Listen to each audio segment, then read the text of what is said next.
Press wing সামনে দ্রুত আপনাদেরকে একটা মিটিংয়ে ডাকবে, ডেকে ডিটেল প্রোগ্রাম জানাবে। তবে আজকে আমরা এইটুকু প্রাথমিকভাবে বলতে পারি যে 5 তারিখ থেকে টার্গেট করে, মানে 5ই আগস্ট যেরকম, আপনারা যদি জুলাইয়ের 14 তারিখ থেকে একটু কথা না বলি ভাই, যাব। ওকে,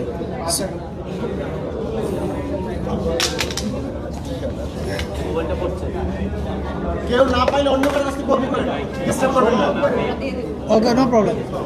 সো জুলাইয়ের প্লিজ হ্যালো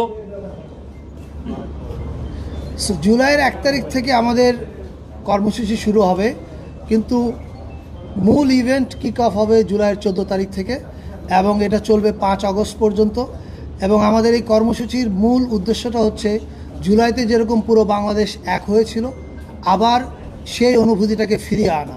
সেই অনুভূতিটা আমাদের মধ্যে আছে, জাস্ট রিইনফোর্স করা সেটাকে। এবং এটার জন্য বেশ কিছু কর্মসূচি নিয়ে কাজ চলছে। এটার ডিক্লারেশনটা হবে সম্ভবত সোমবারে, রাইট? সোমবারে প্রেস উইং আপনাদের সঙ্গে যোগাযোগ করবে এবং আপনাদের মাধ্যমে সারা দেশের মানুষকে জানানো হবে। আপাতত আমার বলবার এইটুকুই আছে। এবং 5ই আগস্ট একটা ছুটি ঘোষণা করা হবে, সেটা হচ্ছে ছাত্র জনতার অভ্যুত্থান দিবস হিসাবে পালিত হবে। এটা এবছর থেকে প্রতি বছরই পালিত হবে। সো আপাতত আমার বলবার আছে এইটুকু, আর বাকি বিষয়ে শফিক ভাই আপনি অ্যাড করেন। আজকে আরও 5 আগস্ট, রাইট? যে আজকে আরও দুইটা ইম্পর্টেন্ট মিটিং হয়েছে, বিষয়ে ডিসিশন হয়েছে। একটা হচ্ছে যে বেতার, বাংলাদেশ বেতার এবং বিটিভির স্বায়ত্তশাসন নিয়ে একটা কমিটি হয়েছে। সেই কমিটির নেতৃত্ব দিবেন সিআর আবরার। এই স্বায়ত্তশাসনটা কীভাবে দেওয়া যায় এবং সেই সাথে বাংলাদেশে ওনারা আরও কয়েকটা, ওনাদের টিওআরের মধ্যে আরও কয়েকটা বিষয় থাকবে। যে আগে আপনারা জানেন যে মিডিয়া কমিশনের রিপোর্টে এসছে যে আগে যখন টিভিগুলোর লাইসেন্স দেওয়া হয়েছে, অনেক ক্ষেত্রেই দেখা যাচ্ছে একটা পার্টির পলিটিক্যাল ইডিওলজিকে সার্ভ করার জন্য লাইসেন্সটা দেওয়া হয়েছে। তো এইগুলো লাইসেন্সগুলো কীভাবে দেওয়া হয়েছে এটা ওনারা ইনভেস্টিগেট করবেন। এবং অ্যাট দ্য সেম টাইম তারা সামনে আরও টিভি লাইসেন্স যদি দেওয়া হয়, সেক্ষেত্রে কী কী নীতিমালা থাকবে দেওয়ার জন্য, সেগুলো ওনারা ফর্মুলেট করবেন। এটা একটা বিষয়। আর একটা হচ্ছে, আপনারা জানেন জুলাই প্রোক্লেমেশন ছাত্র জনতার একটা দাবি।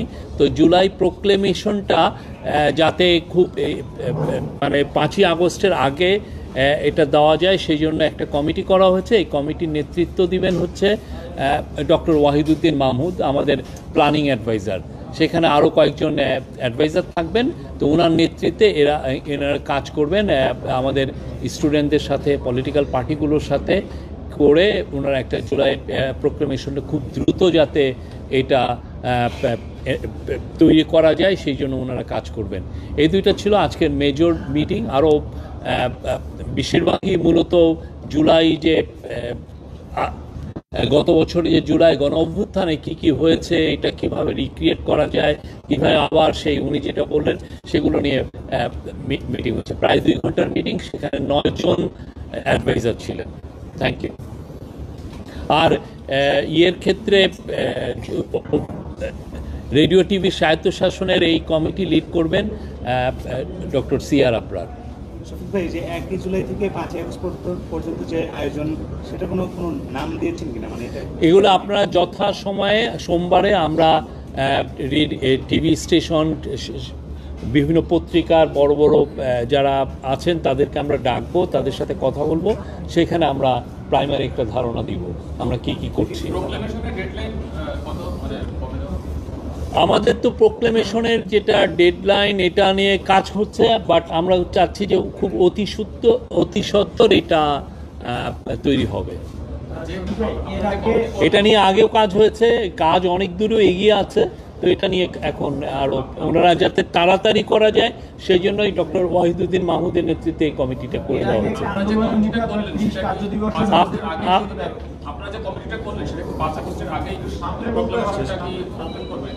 আমরা আশা করছি যে এটা অতি সত্বর জুলাই প্রোক্লেমেশনটা তৈরি হবে এবং আপনারা এই বিষয়ে পুরোপুরি জানতে পারবেন। প্রোক্লেমেশনের ব্যাপারে এর আগে 30 আপনার পরিচয়টা দেন।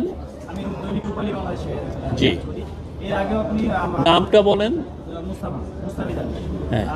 30 কার্য দিবসের একটা সময় নির্ধারণ করে দিয়েছিলেন, যেটা পার হয়ে গেছে। প্রোক্লেমেশনটা আসলে দেরি হওয়ার কারণটা কি এখন আমরা ডেটটা বলতে পারছি না। না, প্রোক্লেমেশন একজনদের দেরি হচ্ছে তা না, আমরা চাচ্ছি যে এটা ফার্স্ট অ্যানিভার্সারি অফ জুলাইয়ের যে গণঅভ্যুত্থানের ফার্স্ট অ্যানিভার্সারি আগে যাতে এটা আমরা তৈরি করতে পারি, এবং আমরা সেই লক্ষ্যে কাজ করছি। রাজনৈতিক দলগুলোর সাথে কি আপনাদের এই বিষয়ে ঐক্যমত্য এগিয়েছে নাকি আগে সেই জন্যই ডক্টর ওয়াহিদুদ্দিন মাহমুদের নেতৃত্বে একটা কমিটি করে দেওয়া হয়েছে। ওনারা প্রত্যেকটা পলিটিক্যাল যে মেন পলিটিক্যাল পার্টিগুলোর সাথে যারা জুলাইয়ের অংশীজন সবার সাথে কথা বলবেন। শফিকুল ভাই, আমরা হচ্ছে মোহন আমি একটা কারণীয় উপদেষ্টা বলছেন 5ই আগস্ট যে সরকারি ছুটি ঘোষণা করা হলো সেটা কি এখন থেকে আমরা প্রতি বছরই পালন করা হবে এবং এটা নিয়ে কি কোনো প্রোগ্রাম? এটা উনি বলেছেন। আমি হ্যাঁ, এই 5ই আগস্ট ছাত্র জনতার অভ্যুত্থান দিবস সামনে দাঁড়িয়ে দিবস, এটা ক্যাবিনেটের ডিসিশন পরে জানাবো। 5ই আগস্ট ছাত্র জনতার গণ অভ্যুত্থান দিবস পালন করার আজকে একটা প্রাথমিক সিদ্ধান্ত হয়েছে। রোববারে ক্যাবিনেট বসবে, সেই ক্যাবিনেটে এটা নিশ্চয়ই পাশ করা হবে। করার পরে এটা গেজেটের মাধ্যমে আপনারা জানবেন। আমাদের আন্ডারস্ট্যান্ডিং হচ্ছে এটা একটা জাতীয় দিবস হতে যাচ্ছে এবং ফলে এটা প্রতি বছরই পালিত হবে এবং প্রতি বছরই ছুটি হওয়া উচিত। আমরা সোমবার আপনাদেরকে বিস্তারিত এটা জানাতে পারবো, আপনারা সবাই পাবেন। Immigration to Canada. We provide the best quality service and solution for Canada immigration. Please visit our website and contact for details.